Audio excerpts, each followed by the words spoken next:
Hey everybody, Johnny B. Good here, located right now in the City of Industry. Actually got empty. Unfortunately, I have to sit here until tomorrow at 1700 to pick up my Lansing, Michigan.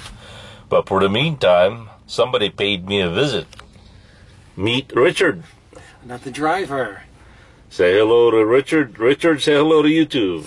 Hello to YouTube, and it's good to be in visiting with Blue.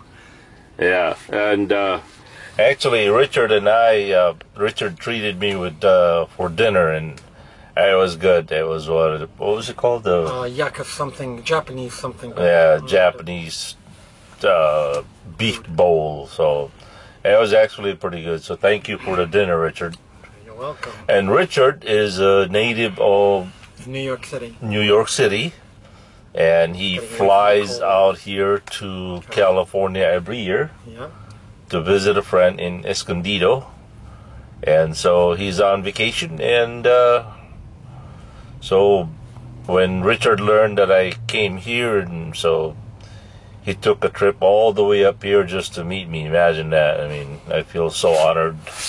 So, Richard, is there anything you want to say out there to people?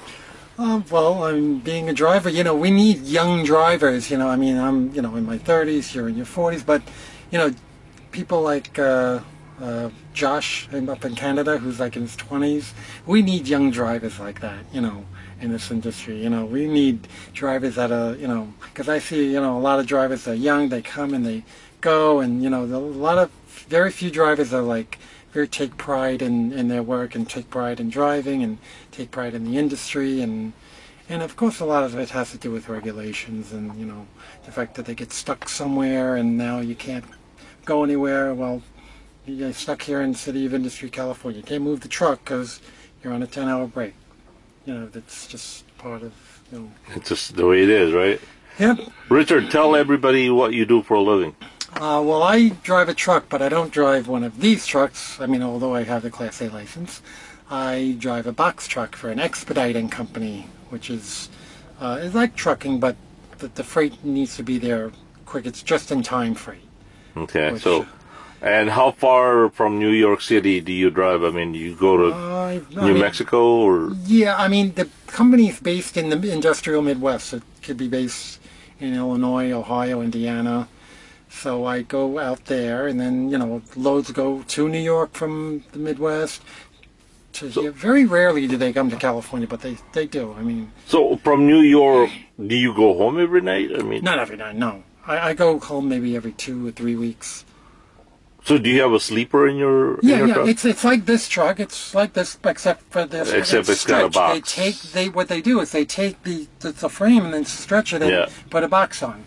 Gotcha.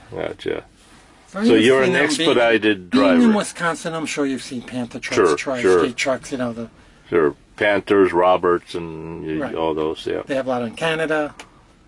Now, your goal is to possibly go drive over the road of one of these trucks, right? Maybe. I mean, maybe. I mean. And that's why you want to ride with me for a little bit. Yeah.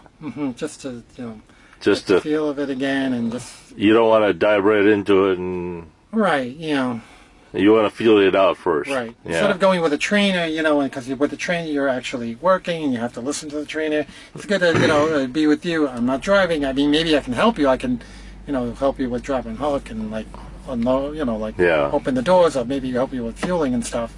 I can do basically everything except drive the truck. So I see.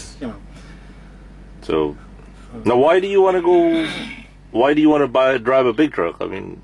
You get to come to California, you get to, get to go all, A little change, right? Yeah.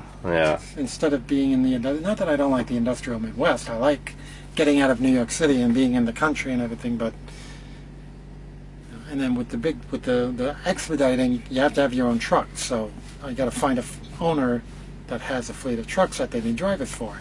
They don't have company trucks in that industry. Now, who do you think you would be driving for?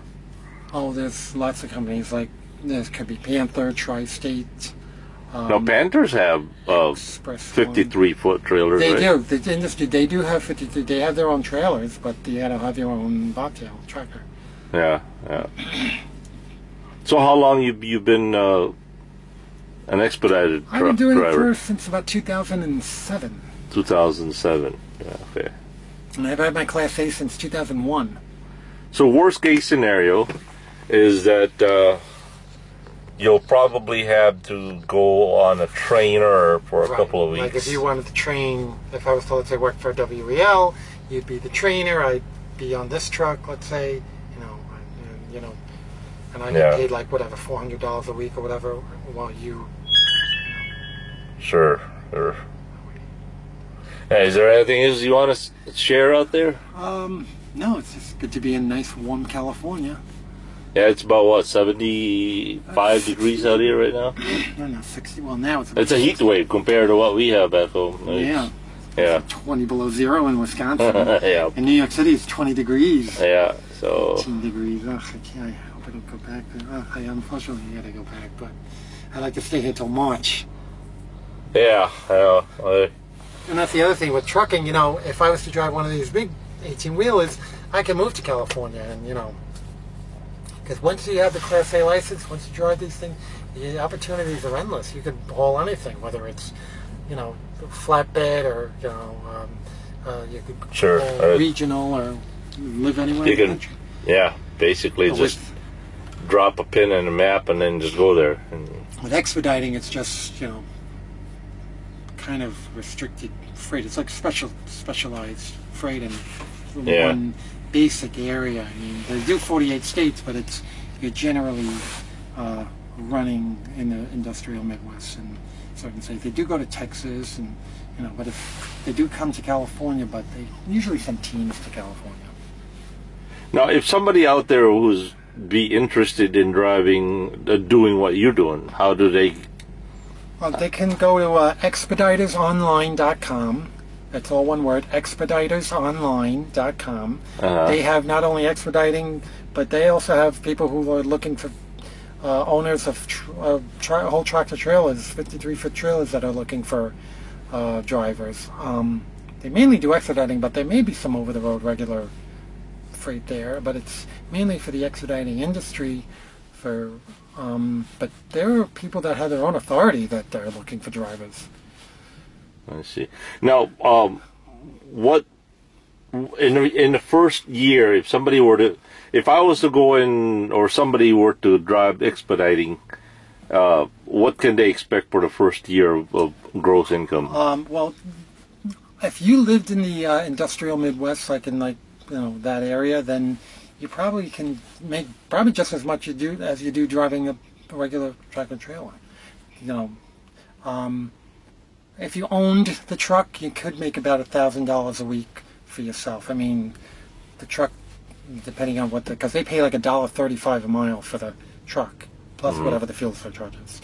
So that $1.35 you get, or $1.25 you get, and then the truck, and then you got to pay for your own fuel and maintenance and everything. This is what. Now you're a company driver, right? I'm a company. Well, I work for a fleet owner, which the owner. Yeah, so you're a company driver. So yeah, company. Now, how do you get paid per mile or per load? I get like a percentage of the load. So if the truck gets $1.25 a mile, I'd either get 30% or 40% of that, or he'd pay me 35 or 40 cents a mile. So depending on the owner, how they set it up. Different owners are set up. What about empty miles? I mean, I heard you guys do a lot of empty. Well, if the owner is paying for fuel, then you don't get paid if you're empty. I mean, if you're dedicating 200 miles or 100 miles, we don't get paid. I mean, because he's paying for the fuel and everything. So, but it all depends on at the end of the year. I mean, they have so many gimmicks of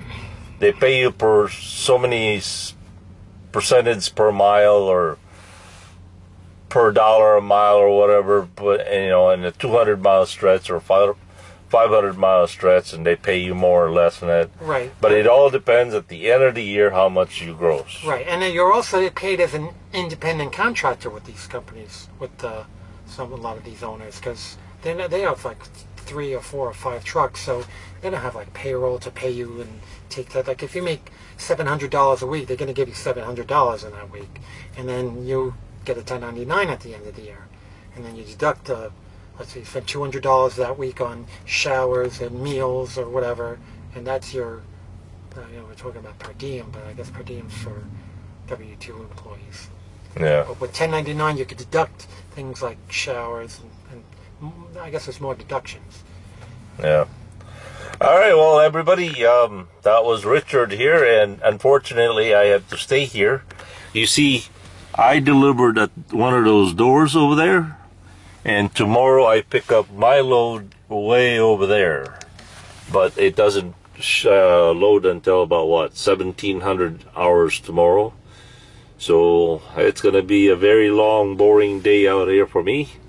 But for now, good night, everybody. And, one more thing. I don't know, there's something wrong with Sprint. I can't seem to upload the videos faster. I don't know why, but by the time you guys see this, it'll be a long time. So good night, and have a good and godly day. Okay. Peace.